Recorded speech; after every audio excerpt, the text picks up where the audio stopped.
Welcome into the CHGO White Sox Podcast, coming to you live from Studio A of our CHGO offices here in the West Loop of Chicago. I'm your host, Sean Anderson. Alongside me, CHGO White Sox beat writer Vinnie Duber. You can read his work at ALLCITY.com. He has two new pieces up there today, one specifically for diehards, and the other one, I guess it's technically also behind a paywall. Yeah, so there's one new one today. The other one is from last week, but sometimes folks, they check out when the clock strikes midnight on Friday morning. It's the weekend, and I get it. So I wanted to put it. You apparently are one of them. So I wanted to put it in front of people's eyes so they could get a fresh look at it in case they didn't see it over a very lovely weekend. All right. So you can also check out his Die Hard weekly newsletter that focuses on Michael Kopech. That's new from today. Man in the Middle, Herb Lawrence. Hello. Ian Smith says you're the man. Thank you, Ian Smith. He also says his guy is Sean Manaea. How does it feel to be in the group with Sean Manaea? Great company. He's from the region, right? Oh, yes. A Regionaire. Oh, I thought you meant Ian Smith. Probably. This is actually the first time I've seen Ian in the chat, so shout out to Ian. Hit that thumbs up button. Make sure you're subscribing to the CHGO Sports YouTube channel.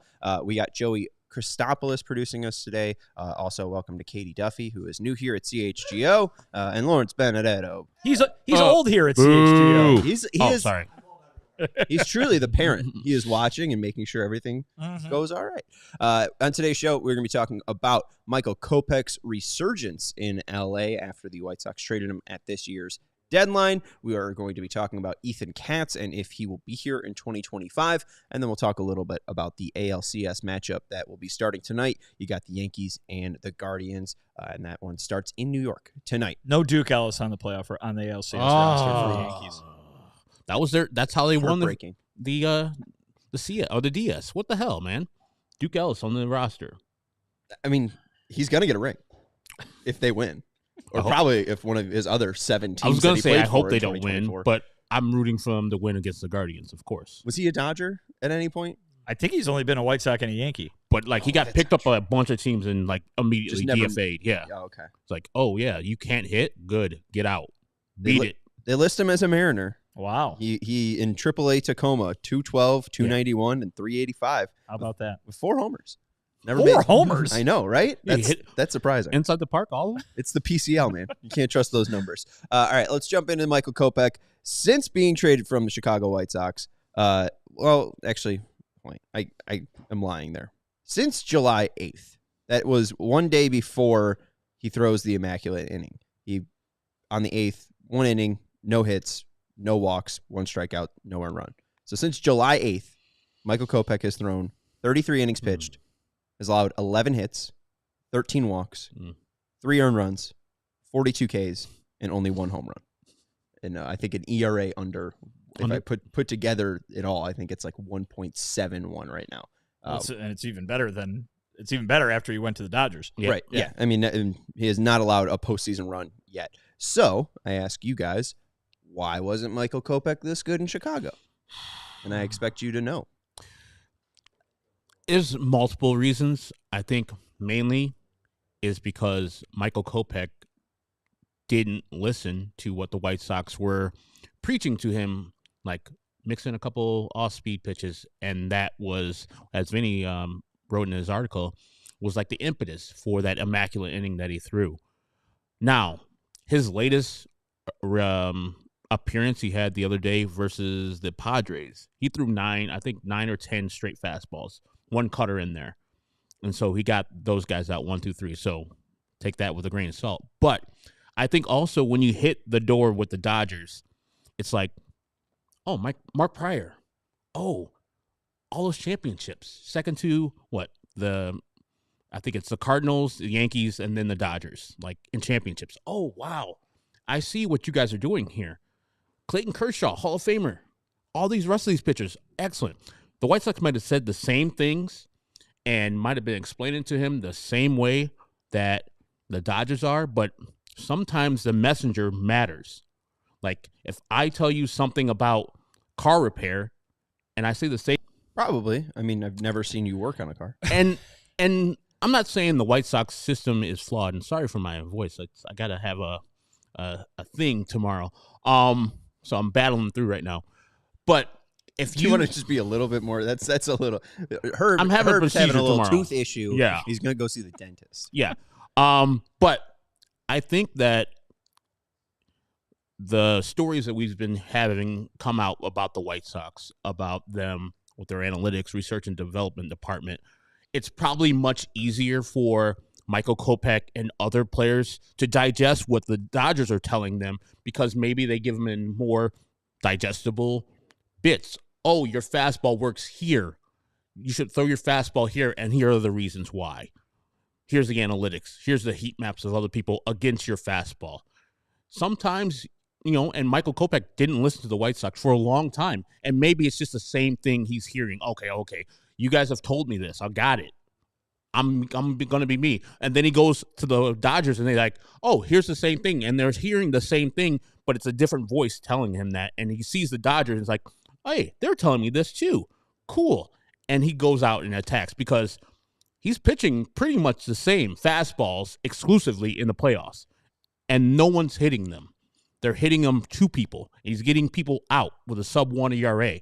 Like, I think the messenger is more powerful than the actual message. I would not go as far to speculate on what might be going on behind the scenes so much as just pointing to there's a reason people talk about change of scenery, right?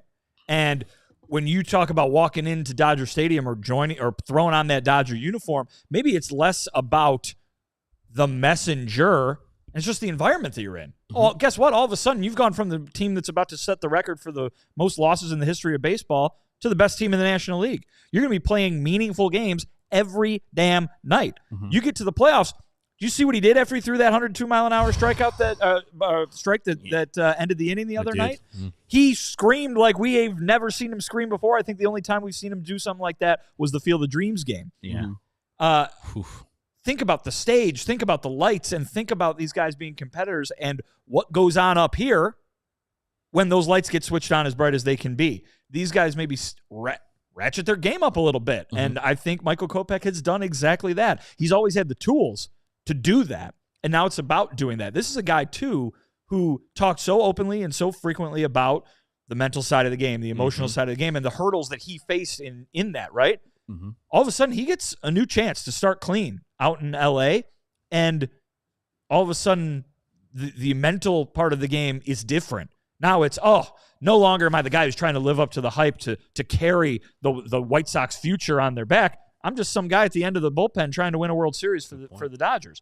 And no longer is he the guy, the prospect that had to hit for the White Sox. Now it's just about going out there and winning.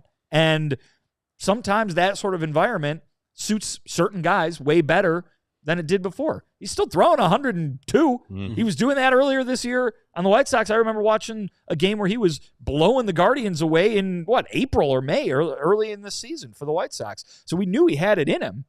It's just now maybe the emotion of competing in the playoffs or competing for a playoff team even prior to October starting has changed for him. And it's allowing him to pitch a little bit more. What did we hear Paul Giannis use the word over and over again talking about Colson Montgomery? Maybe it's freed him up a bit, right? Maybe it's freed him up to just go out and do his job in a way that maybe he had more difficult time doing with the White Sox. It always seemed like Kopech was troubled in a way. It seemed like there was always something either on his mind or bothering him. It seemed like he was a very thoughtful person, and it seemed like he kind of had the weight of the world on his shoulders. And some of it maybe put there by himself, too. Yeah, absolutely. Yeah. And there was an interview with Kopech from PitcherList.com, Renee Deschard from PitcherList. I don't know if she's that French, but she is now. Renee asked and opened the interview by saying, "You're not with Chicago anymore. What has been the change like for you?" And Kopech says, "It's hard to put in words, to be honest. I worked hard over there. I enjoyed my time with the White Sox. But since I've come over here, everything about the atmosphere, the acceptance of everyone, it's just been uplifting. to be honest with you, I feel like I'm blessed to be here. So the transition has been pretty seamless. I don't know if I could tell you a specific thing that has happened as far as pitching stuff goes, but the mentality changed when I got here. And I think literally they were just like, go through your fastball 100 times and we don't care. And I don't think it was anything about, being perfect or anything. They just wanted him to see if he was going to fail or not. And he just went out there and performed. I think it was really as simple as that. Like, he talks in this interview that they did nothing with his slider, that his slider grip changes every single time that he throws it, and that he cannot really send a true picture to Renee about the slider grip because it changes all the time. Like, he throws it a little bit harder and grips it a little bit tighter. But what is mainly important is his nasty, demonic fastball that we saw out in Chicago. And it's probably tough to be like, oh, I have to go into this April game against whoever, and it's a 1-0 game, and all of the weight's on my shoulder because we're, 3-22, rather than, oh, I know even if I give up a run, Shohei Ohtani's coming up next at bat. It's 100% change of scenery. It's a guy that finally just gets to breathe. And it could be too. Think about it being just this specific change of scenery, right? Yeah. Maybe he gets traded to the Dodgers in the offseason, and we're talking about a whole different story. But being dropped there in the middle of a pennant race, being dropped there with a team that's on a mission to win the World Series, it makes a difference for these guys. It gets the juices flowing. There's a reason you hear even the White Sox at the end of the 121-loss season talking about using the term playoff atmosphere when their own fans are rooting against them at the end of the year against the Angels, because any sort of difference, any sort of turning those lights up a little brighter makes a difference for guys who are competitors and want to do this for a living, because that's what a competitor is. They get those juices flowing, and to be able to do that on a nightly basis for a guy like Michael Kopech, just because of the situation that he's dropped into, good for him. And also, I think that the Dodgers have really nothing to lose with Michael Kopech. They didn't really give up anything for him. Mm-hmm. So they're like, cool, go out and throw your fastball. It plays. And if it doesn't, cool. We have one more year left on you. $5 million. Good. Cool. We have a lot of guys like you. We have kind of like you. And so they got found money. And whatever he does from here on out until the end of his Dodgers contract, they're lucky as hell. And Michael's lucky as hell. And as a White Sox fan, it's that scene where you're happy for the guy, but you're sad that your team didn't get more for that guy.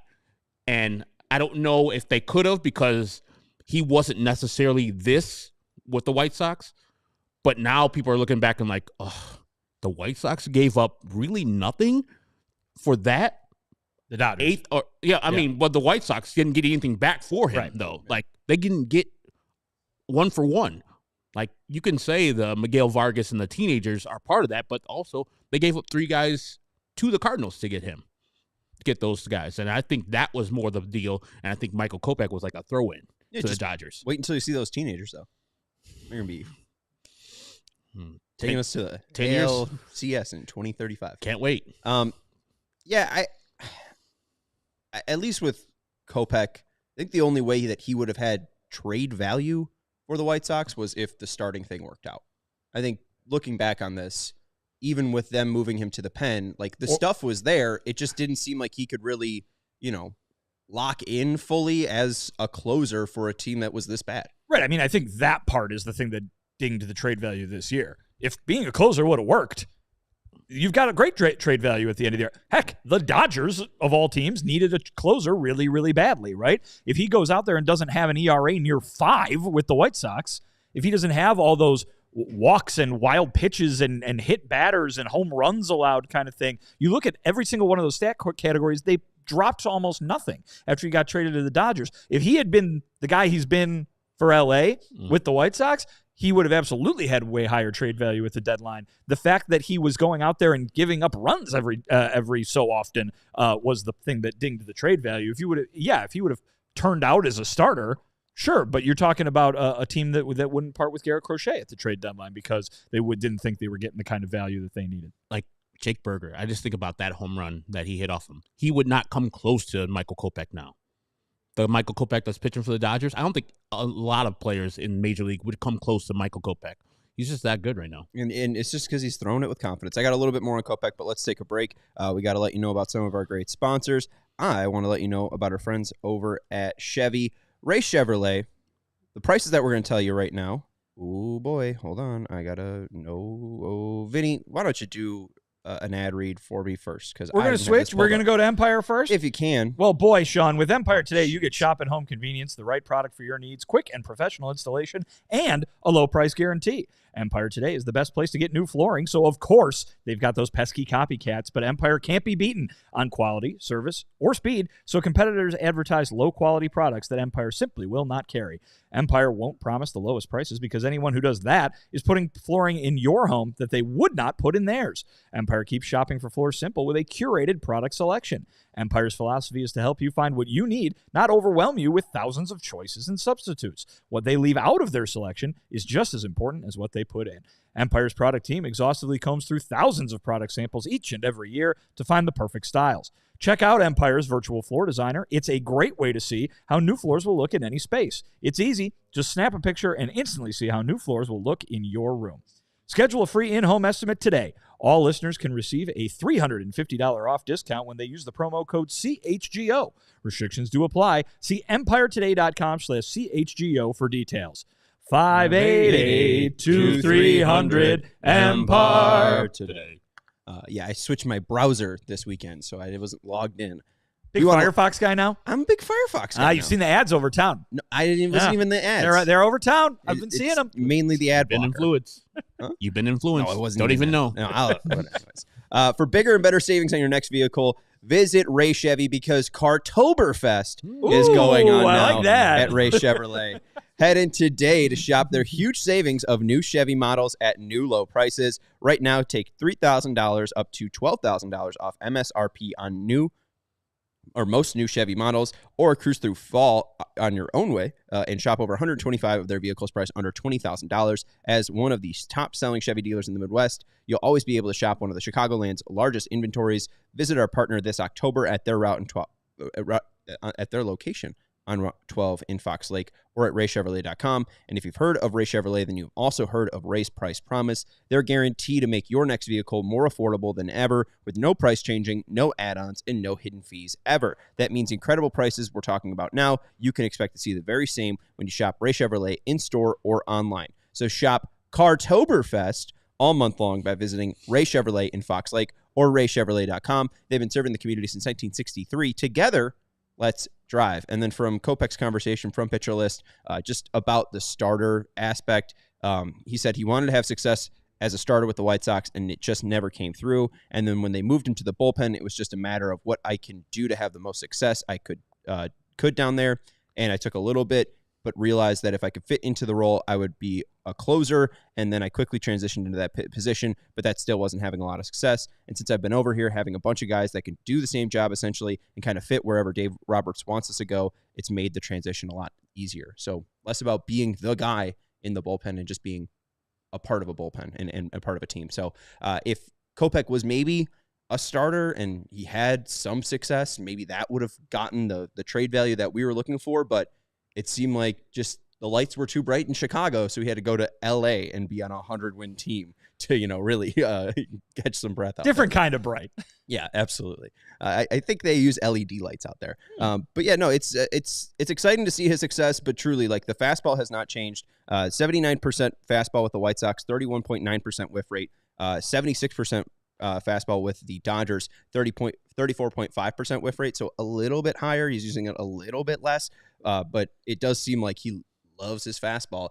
The last outing that he just had, 8 fastballs, 1 cutter, and he got out of the inning pretty easily. And at least stuff plus wise, 115 for his 4-seamer, and just last night those 8 fastballs, 115. So it really does seem like the same guy. Just the mind is truly clear, and it's great to see. It just sucks it didn't happen here. I'm just wondering if he's going to, this offseason, which is his last season on his contract, he's going to want to go back to being a starter because he's been most of that for his career. Or will his success as a reliever just drive him towards, hey, let me go and get my money via reliever and be one of the best closers / relievers in the game. For me, I think if the Dodgers, that we talked about this before the show, they have a dearth of starters right now. I know that most of them are hurt and will be coming back eventually, maybe in 2025. If I'm Michael Kopech, I'm like, hey, man, give me a chance. Give me a chance to be a starter. I think I might have figured some things out, and this is my walk year. I would like to be considered a starter in the walk year to maximize my money. Maybe. It also seems like he's kind of fine. I mean, you see Ronaldo. I mean, he sees his former teammates, Ronaldo Lopez, like, oh my God, yeah. He's rejuvenated himself, and now he's an all-star, and he's a starter getting this much money. Maybe I need to be that. If I'm the Dodgers, I would say I'd rather not fix an unbroken eighth inning blow-away guy in order to make him your, fifth starter? I mean, think of what this rotation is going to look like for this team next year. You're going to have Ohtani, Glasnow, and Yamamoto. This is a perennial problem, and it's shocking for the Dodgers that they can't cobble together a starting rotation for a playoff series. It's absolutely unbelievable. But they go into every season with arguably the best rotation in baseball, right? So, I mean, they're going to be doing that again next year, too. I would think that you would want to sit on and keep a guy who's dominant in the eighth inning and keep that setup man to make sure that you're winning as many games as possible, rather than, kind of trying to protect yourself for a problem you hope doesn't exist come October. Well, and if he comes out and has a crazy year next year in 2025 as a closer, I mean, I know that the pay won't be $300 million, but Josh Hader got like $77 million. I mean, that's a pretty good payday. How much did Liam make, right? With the White Sox? 15, and then 15 forever. 45? Yeah. Right.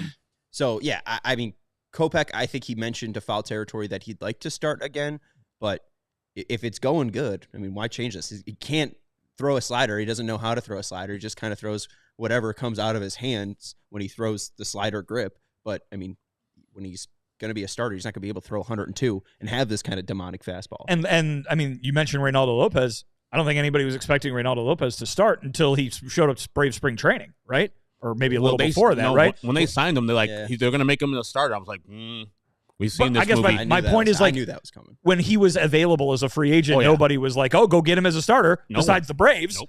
I said it on the show. We weren't listening. Part of my plan. I know you weren't listening to me. Alex Anthopoulos was, and that's what matters. It was a part of the idea. Like, hey, you know what? Go give this guy 333, and he ends up signing for 330. And you're it's like, saying oh, look for at the me. White Sox? I gave him a better, more competitive deal. You're saying that for the White Sox or any team? Last year, yeah. Like, you wanted the White Sox to re-sign Ronaldo. Ronaldo. That was my good plan. And then I was going to trade Eloy Jimenez to the Braves for Nicky Lopez or something. And that came true, too. Nicky Lopez. I forget the full trade. There was actually like some good parts. I was about to say, what the hell? And then they ended up trading for Nicky Lopez. I was like, my guy. But yeah, I don't know. Kopech, I would be surprised if he ends up becoming a starter. But anything else on Kopech? We need to repost that then. Find that tape where you're talking about. I tried to already. No one cares. No one cared when I said it. It does not matter. We're finding. No, that was absolutely like, that's I was saying you guys should listen to my baseball opinion, you jerks. Herb wants you to do a victory lap on something that nobody cares. Damn right. Right. No, I've tried to take a victory lap. No one shows up to the victory lap. It's just fine. It's not that big of a deal. All right. Ethan Katz worked with Michael Kopech for a long time. He's currently the White Sox pitching coach, but I've been thinking about the White Sox manager. There was a chat on Sox Machine between James, Jim, and Josh. Thank you. It's all the J's, and they just smushed into one. Triple J. Triple J. I was listening to the Triple J podcast, and they were talking about kind of arranged marriages, and if a guy brings in his staff, would they clear house? Ethan Katz is the guy that I immediately thought of. Would Ethan Katz have a job with the White Sox in 2025, no matter the managerial hire? Is he untouchable? I wouldn't say that, but I would say that no one is or should be, right? I mean, I think that, the front office obviously is. They'd be in charge. But you bring in a new manager, especially if it's someone with even the slightest bit of being proven, you want to put them in the best position to succeed possible. And if that means getting their guys in there, then let them get in there. I mean, there were a few guys that Pedro brought in that were his guys that the idea was, hey, they're going to put him in give him the best chance to succeed because it's going to make him not just feel the most comfortable, but create the environment that he wants to create. Obviously, it didn't work out, and that's why you saw more than just Pedro go out the door in the middle of the season. There were a few assistants that went with him, and those were the ones that were his guys. So, obviously, Ethan Katz has been here for a while now. I think the organization really likes what he's doing. He has the history with Brian Bannister, not just in the year and a half working with the White Sox, but from back in San Francisco. So, I mean, it would make sense that if the new manager didn't have that pitching coach preference, that Ethan Katz would stick around. But at the same time, I think you got to give your new manager the chance to be as comfortable as he can be and help to put things in there. I think the answer is in the middle somewhere, right? You're going to hire somebody who then can bring in 3, 4, 5 of his own assistants, but then the White Sox say, hey, you like Grady Sizemore? Maybe you want to keep Grady Sizemore around. He's been doing good for us. You like Ethan Katz? Maybe keep him around. Or maybe it applies to folks, that we're not even thinking about right now they're a little further down the coaching depth chart perhaps. But I definitely think that, yes, you've got to give the manager a chance to hire his own people, but don't make that a blanket statement. There's no reason to make that a blanket statement if it doesn't have to be. And if they think that Ethan Katz is the guy who's going to work best with the new manager, and the new manager's like, hey, okay, sign me right up, then there's no reason to make a change. Yeah, there are, as we've talked about, 30 of these jobs.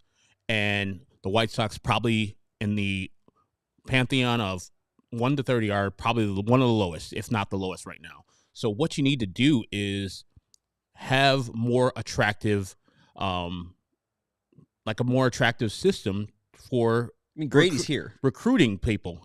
Yeah, Grady is already here, but like that was just a joke because he's attractive. He is very good looking. Grady's ladies. Yeah, he is a good looking cat. But like the last thing you want to do, and you sent us the Digging Deep podcast with Skip Schumacher, and in there he was talking about, I want to have my people.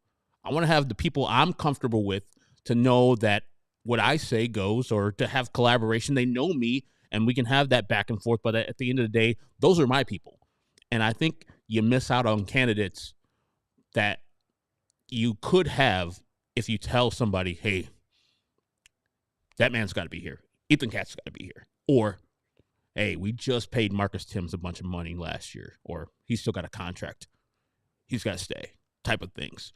So, as Vinny said, I don't want that to be contingent on hiring a manager. I hope the White Sox are open-minded to whatever this manager wants. If they want that manager, to acquiesce to what he wants. And if that manager says, God bless Ethan Katz, I've heard good things about him, good communicator, whatever, but I like XYZ pitching coach, I'm sure that he'll be like, hey, that's tough. And I'm sure Brian Bannister, the director of pitching, will be like, ugh, that's real tough. I like working with Ethan. But at the end of the day, I hope that they're open-minded to say, hey, this guy wants this guy. We want the manager. So if he wants him, we'll acquiesce to his demands or his wants and have him get the person that he wants. And, yeah, sad for Ethan Katz, but I'm sure he can find another job, or if the White Sox just have him somewhere else, like the assistant of the director of pitching, something like that. But otherwise, no, you shouldn't keep Ethan Katz just because he's got a contract, or keep Ethan Katz just to continue continuity throughout the ballpark. If that manager wants a new person, he should have him. Yeah, I'm just more interested in the Bannister-Katz connection if Brian would have to stick up for Ethan, if that is kind of an idea that's Brian's guy and he knows already how to communicate with the clubhouse with Katz already. I feel like it's a little White Soxian to be like, no, these are our guys. And especially after a 121 game, season or a lost season, it's tough to be like, oh, well, this is a guy we have to keep after the worst results ever. I know that's not Ethan's exact fault, and the pitching, if anything, was like the saving grace of the team. Yeah. But I don't know. Is it a must? I'm kind of for cleaning house and bringing in anything that's new, just because I don't want this to happen again. Would you? I guess Pedro was a new voice, and that was horrible. Yeah. Would you be surprised if they did, tell Ethan to go, to release Ethan of his contract? I mean, if they hire Skip, no, because he said he doesn't like arranged marriages, so it just kind of seems like that would be following what's normal. I don't think it's an indictment on Ethan. It seems like Ethan would probably be able to get a different job, but I don't think there's a reason Ethan should go. Would you be surprised if they let Ethan go? No, but it would be for that reason, right? It would be for the idea that a manager would bring in their own guy, that he wants to work with his own guy. And I think you should do that because, again, you're hiring a new manager with the idea that he would be successful. Mm-hmm. So give him the best chance to succeed. That being said, like what Sean just said, I think is exactly is just the exact opposite of what he's complaining about. And in so that it's the same thing, right? He said, I would be fine if they just got rid of everybody just to get rid of everybody and bring in something new. You know what I mean? Whereas you said, well, they shouldn't just keep him just to keep him. You know what I mean? Like, you're both saying the same thing. The idea is that there should be a reason behind either decision, right? And the idea is maybe they are very happy with the pitching development and how it's gone, and they want to keep that going. Or maybe they do want to put their manager in the best chance to succeed and say, bring in your entire new coaching staff. You're the boss. You do whatever you want. The point is that there should be a reason behind the future rather than just say this needs to change because change needs to happen. So I think that's and ultimately where they will settle, regardless of what decision they make. Papa Moon 92 Sean Sullivan has created the pitching change decision making dashboard, which kind of evaluates. Its goal is to evaluate, was it a good pitching change or not from a team? The White Sox have graded below average in the past 2 years for Katz. They were 18th this year in the 3-batter minimum rule. They were also 26th versus bullpen pitcher grades on the 3-batter minimum rule, and then versus previous pitcher grade, they were 26 as well. So just kind of underwhelming when it comes to pitching decision. I also wonder if that's just they didn't spend a ton of money on the bullpen, and the guys in the bullpen are just bad. I don't know the stat that much, but just at least looking at what is available, I don't know if Ethan has done the best when it comes to managing the bullpen. I mean, they changed over a whole bullpen in a season. Twice. Let's take a break. We'll let you know about Game Time and Z-Biotics. Game Time has a new feature called Game Time Picks that makes getting tickets for your favorite event even easier. Game Time Picks filters out the fluff so you can get only incredible deals on the great seats that you have, and you don't have to waste time searching through 1,000 tickets. A couple weekends ago, we went to Back to the Future, the musical, and of course, I purchased those seats on Game Time because I know that I'm going to get the lowest price guarantee with their Game Time guarantee, which states that if you find a lower price in the section in row that you're sitting in, Game Time will send you 110% of the difference, just like I got when I went to Atlanta a couple years ago. And a couple other features I love about Game Time is the all-in prices, because I need to know exactly what I'm paying when I do see it. Toggling that feature shows you the total up front with no surprises at checkout. And you get a panoramic view from your seat in the app before you buy. And Game Time's ticket coverage says your purchase is covered with the most flexible customer service policy in the ticketing industry. Take the guesswork out of buying tickets with Game Time. Download the Game Time app, create an account, and use the code CHGO for $20 off your first purchase. Terms apply. Again, create an account. Redeem code CHGO for $20 off. Download Game Time today. What time is it? Game Time. Woo! We also want to let you know about our friends over at Z-Biotics. We have to tell you about this game-changing product that we use before a night out with drinks. It's called pre-alcohol. After a night with drinks, we don't bounce back the same day like we used to. We have to make a choice. We can either have a great night or a great next day. That is until we found pre-alcohol. If there's a surefire way to wake up feeling fresh after a night of drinking, it's with our friends over at Z-Biotics Pre-Alcohol. It's a probiotic drink that is the world's first genetically engineered probiotic. It was invented by PhD scientists to tackle rough morning after drinking. And here's how it works. When you drink, alcohol gets converted into a toxic byproduct in the gut. It's in this byproduct, not dehydration, that's to blame for your rough next day. Pre-alcohol produces an enzyme to break this byproduct down. Just remember to make Z-Biotics your first drink of the night. Drink responsibly, and you'll feel your best tomorrow. I do like how the world's first genetically engineered probiotic was made for this reason. Maybe not made for this reason. Maybe it was just like an offshoot, like, oh, hey, this could help. But I do like that's what we're using genetically engineered probiotics for. Try out this great product, pre-alcohol. You can test out their GMO technology. They will release different products that will help address toxic byproducts of modern living in the gut. You can go to zbiotics.com/CHGOSOX to learn more and get 15% off your first order when you use code CHGOSOX at zbiotics.com at checkout. ZBiotics is back with a 100% money back guarantee. So if you're unsatisfied for any reason, they'll refund your money. No questions asked. That's zbiotics.com/CHGOSOX. There was a comment up there that I did find funny, and I was surprised at how painfully accurate it was for the 2024 season. If you could scroll up all the way, Joey, up, from hey, Robert is the top worst center fielder in baseball. Nope to 2. I don't know what nope to 2 means, but where did Luis Robert Jr., minimum 400 plate appearances, which is one of the lower out of this list, where did Luis Robert Jr. rank out of center fielders on Fangraphs out of the 31 per WAR? In WAR. Total, this is defense included or just offense? F WAR. Just total 4. 19. Not 19. 19 was Jake Myers of Houston, 2 WAR. I'll say it was actually relatively pretty high because of his defense. I mean, you just gave me a 4 clue. loves the defense. So if Jake Myers was at 2, I think Luis was like 1-3, close to that. So maybe 27. Well, that's a really good guess. 1.1 is 27th is Leody Taveras. So 1.3 was around 24 to 26. So good guess there. It's lower. Oh my God! Come on, Luis. He's worse than Herb's man. Miles Straw? Who? You do talk about Miles Straw. You do. But That's no, my you guy. talk about this other guy. Is a guy you wanted the White Sox to trade for. Oh, he's not a center field. Jesse Winker? No, Jared Kelnick. Oh, Apparently, they're counting him as a center fielder. The only 2 worse, or I guess Kelnick's technically tied with him. The only center fielder worse was Mickey Moniak, who I think you've labeled as a future White Sox. So yeah. there you go. And Blake Name mentions he wasn't stealing bases or hitting, so it's way down. Yeah, and he graded out negatively at least per defensive WAR. That's surprising. Negative 4.5, which is surprising. I mean, he seemed pretty damn good out there. 4.5? Yeah, It's That's just terrible. and he had 23 stolen bases too. It's a thing like roller coaster. Bad, 21 or bad 22, great 23, bad 24. They cannot figure out how to put a number on these defensive things. No, It changes like the wind, man. It's crazy. like if you had told me that Luis Robert was a negative defender, I was like, no. Like maybe he's not as good as last year because last year was really great. Right. But this year, I didn't see him and it's like, oh, that guy is no good at fielding, or that guy is a -4 in defensive WAR. He was briefly like that a few years ago when he couldn't see because he had that infection that made his vision all blurry. Yeah. I'm trying to figure out why he grades out so poorly, but I cannot. I guess I'm on hitting. Jumps? I'm on hitting stats. That's why I'm trying to look for fielding. That's why you can't stats on figure it out. hitting.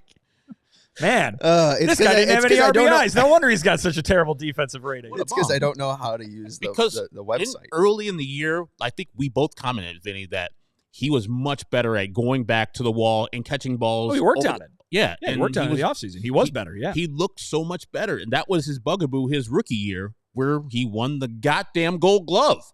And I was like, he's improved his defense from there. And to see that he has fallen off the table, maybe after the injuries, they took toll, and he wasn't as good as jumps. He wasn't making as many 4 or 5 star catches as he did previously. He tried crashing into Tommy Pham a few times. That was not good. I have no idea. I mean, it says he's like not.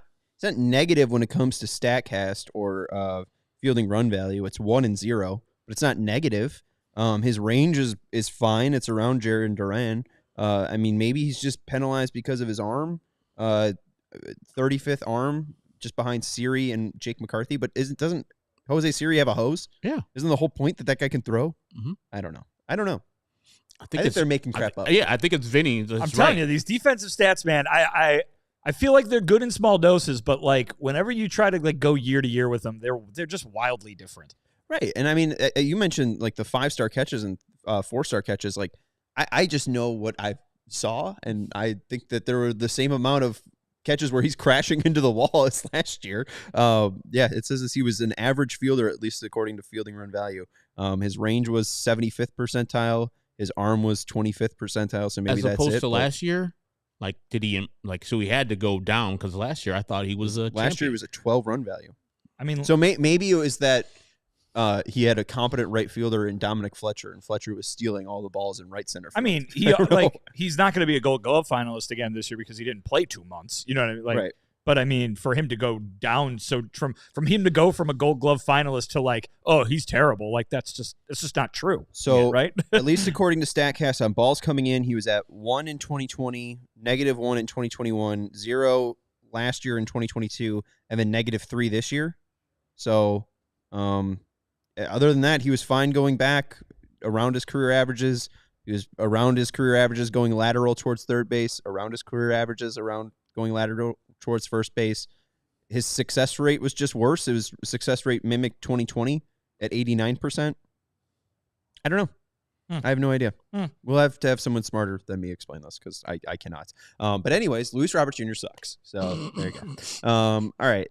Got him for 3 more years. We got him for 3 more years. Maybe the Yankees or Guardians can fix him. Right now, Sean Manaea, the region rat, has the Mets up 6-0 in Game 2. Manaea, 4 innings, 1 hit, no earned runs, 2 walks, and 6 Ks. So it looks like that series is going to tie up when it heads back to New York. Former White Sox Brent Honeywell has entered the game for the Dodgers. How about that? At 6:38 tonight, the Yankees will be taking on the Guardians. Former White Sox Carlos Rodon, and somehow not former White Sox Al Cobb will be taking the bump for the Guardians. What do we make of this series in the ALCS? Can the Guardians make it back to the World Series first time since 2016? I always look at who is the best player on the field when you're looking at the two teams. And I know that Aaron Judge will win the MVP, but I think that the best player in this series, of course, is Jose Ramirez. And when you have that player on your team, both doing it at the bat and the glove, you have a chance. And I think you get Garrett Cole, you get Carlos Rodon tonight for the Yankees, and so you got something that is going to be a limiting factor as far as their offense. But I think Cleveland's just on one right now. And when you got one of the best players, him, and Lane Thomas is running into fastballs like it's no one's business, I think they have a better chance than the Mets of upsetting their ALCS or their CS opponent. And so I'm rooting for the Yankees because I don't like the Guardians, but I think the Guardians have a chance to actually win this series more than the Mets have a chance to win the NLCS. The two biggest names for the Yankees in this series, or this team this year, are Judge and Soto, right? I mean, these two guys are as good as a 1-2 punch offensively as you're going to see. Yankees didn't score a lot of runs against the Royals. Nope. So, granted, different pitching staffs, they could succeed far more against the Guardians, sure. But it's not like this Yankee lineup is coming in having just battered the ball around. They're not really the Bronx Bombers at the moment, as, you know, having a guy who is capable of hitting 60 homers would lead you to believe. So maybe it is a little bit closer than you might give a thought to. I think the Guardians, as I've said on here over the last few weeks, man, they're just really good at being the Guardians. They just know they have that formula down pat. I think Jose Ramirez is one of the more criminally underrated players of the last decade. This guy's been fantastic year in and year out. Not sure I'd go as far as Herb went to say that he's better than Aaron Judge, but he is right up there with him in terms of the kind of player who can have an MVP-type impact in this game. So I think it's going to be a pretty close series. I don't see either team really going nuts offensively. You know, I think you're going to see tight games. If the stars show up, the Yankees should have a slight edge because they just got 2 of them. But the Guardians have not needed much more than 1 star to get them not just through this season in which they were excellent, but numerous seasons in which they've been very good. So I would not doubt the Guardians just because, like I said, they've got this down. They know how to win playing their game. If that's what they can do, if they can keep Judge and Soto at bay and keep playing their game, there's no limit to how far they can go in this postseason. And hey, I know that he's been kind of iffy and unreliable, but Giancarlo Stanton might be their 3rd star as well. I mean, hey, he's hitting 375 and 444 on base percentage, swinging a bat harder than anyone has ever imagined. I don't think they understood bat speed when they were making that stat, that Giancarlo Stanton would just have like a massive gap between him and everyone else. A hard swing 75 miles per hour. He averages, I think, 83 miles per hour in the playoffs. He's like, a large, muscular man. But it's like Aaron Judge should be able to swing the bat that fast, right? Like, I mean, a bat in Aaron Judge's hands like a toothpick. And yet, Giancarlo Stanton's in a different world. It's surprising. But yeah, Jared, I did not say that. I said that I'd rather have Jose in this series than Judge, yes. Yeah, I disagree with you on that. I'll take Judge. I understand that he's been really bad, but, like, I think this is the time you buy in. I'm a degenerate gambler. I always look for the right time to buy in on somebody. I don't think Aaron Judge is going to be this bad at baseball because, you know, the sample size says he's a pretty good baseball player. He does. So I don't know. I think I'm going to go with him being pretty good. I'm going to go with the Yankees in this series just because not only do they have the best hitters, but, I mean, Rodon is probably the best starter out of Garrett Cole. Garrett Cole. Well, no, I meant like out of like if you're going to put Rodon on the Guardians, I think he's their best starter. Oh, but obviously Cole's probably the best starter in Major League Baseball. Correct. Yeah, or if not, you know, top 5. But like even Rodon, the guy that's going to start tonight, I think that he's probably their best starter if he was on the Guardians. I thought you were just saying you're going to take the Yankees because they have so many former White Sox in the bullpen. Oh my God. Sure. So many. I mean, I don't think that's a bad idea either. I mean, how many former White Sox are on the Guardians? None. I don't believe. It's tough to root for them. Yeah. I would say that the Guardians bullpen might be the deciding factor because they're the best bullpen, I think, in baseball, right? Like, I know that you got Clase running, got hit hard against Kerry Carpenter, but he was throwing sliders, exclusive sliders. When he's throwing his 102-mile-per-hour cutter, good night. It's been a good time, like he did the other day versus the Tigers when he faced Kerry Carpenter, etc.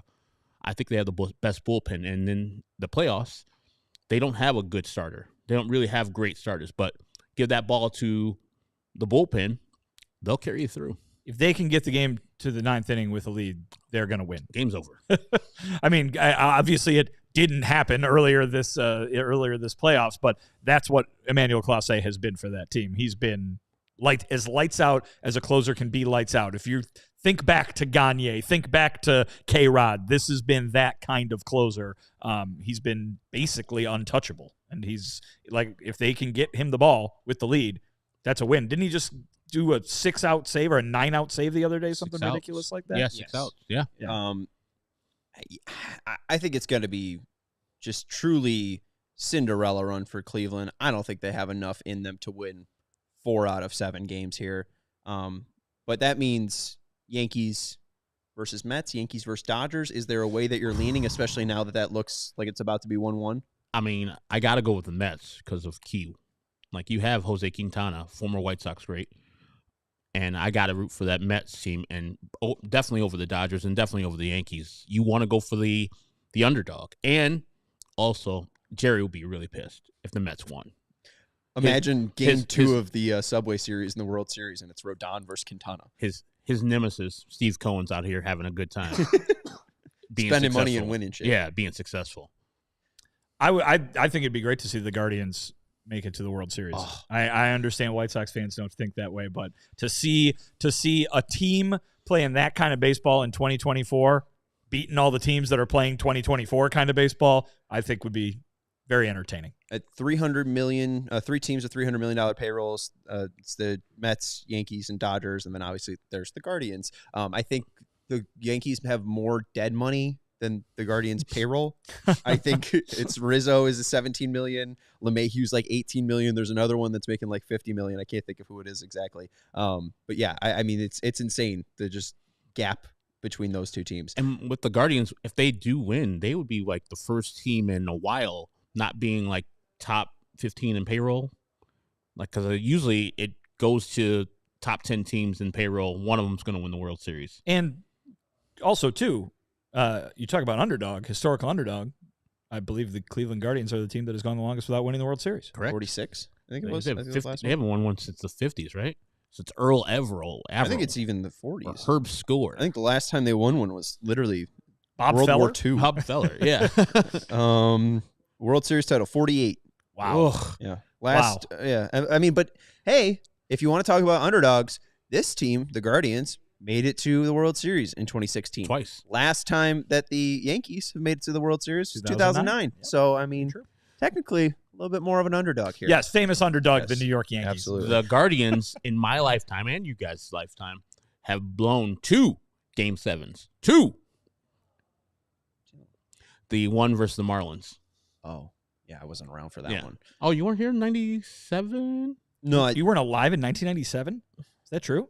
I might have been alive for the World Series. You know, I would have been. You were born in 1997. Yeah, I would have. Okay. I was alive. I was like 2 months. Wow. For that great Marlins win. Joey, I don't Edgar like Renteria. it. I don't like it, Joey. Shivered on my spine. You guys have known me for 3 years. The more and more you know me, the older I get. Yeah, right. So I mean, it shouldn't be surprising 3 years in that I'm. You missed Joe Table blowing that save?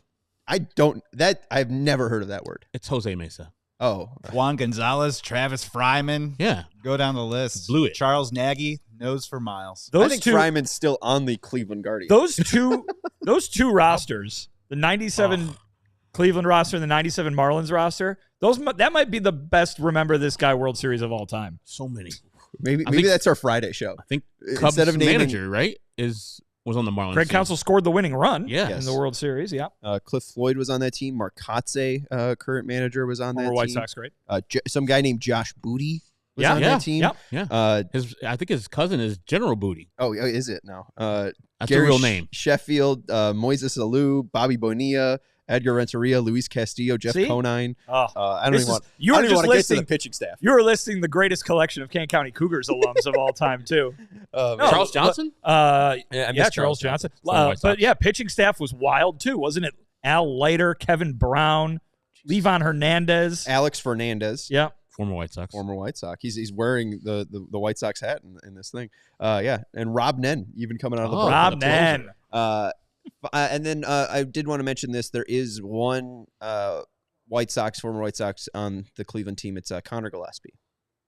Connor Gillespie is not on the Cleveland Guardians. Sorry. Yeah. 2 ends for this Connor. 1 end for the other Connor. Oh, there's a player named Connor Gillespie on the Guardians? Yeah, that was the joke. Wow. There is a Connor Gillespie, but he's just 11 years younger. Wow. I had no idea. That's the 2003 team, Jarrett, that Ozzie was the assistant third base coach with the Marlins. The second World Series winning team. Leland. Oh, Leland, okay. Leland was the manager in 97.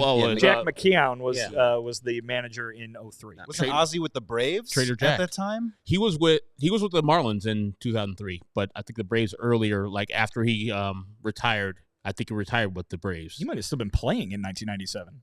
Yeah. I think so. Was he? Maybe for the White Sox. Was playing until 2000. Last team he played on was not the Braves.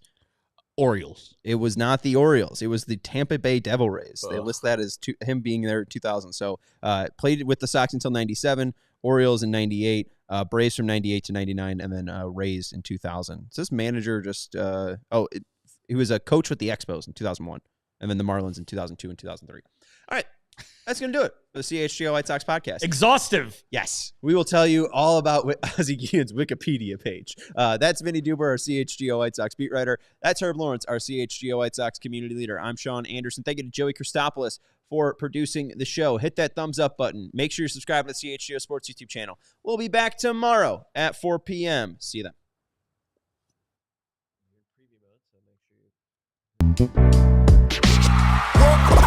We all silly like the mayor.